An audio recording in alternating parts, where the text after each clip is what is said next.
இது போன ஷார்ட்ஸுடைய கண்டினியூசேஷன்.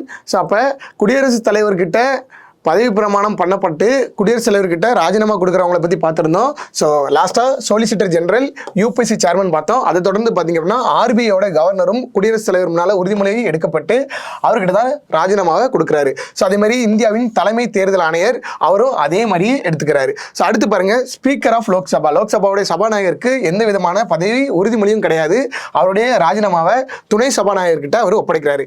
துணை சபாநாயகருக்கும் பார்த்தீங்க அப்படின்னா பிரசிடென்ட் முன்னால் உறுதிமொழி எடுக்கப்பட்டு ஸோ சபாநாயகர் லோக்சபாவுடைய சபாநாயகர்கிட்ட தன்னுடைய பதவி ராஜினாமாவை அவர் கொடுக்குறாரு.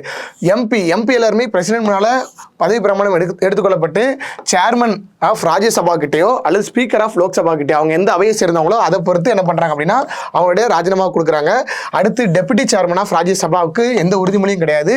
சேர்மன் ஆஃப் ராஜ்யசபாவோடைய தலைவர்கிட்ட தன்னுடைய ராஜினாமா கடிதத்தை அவர் கொடுக்குறாரு.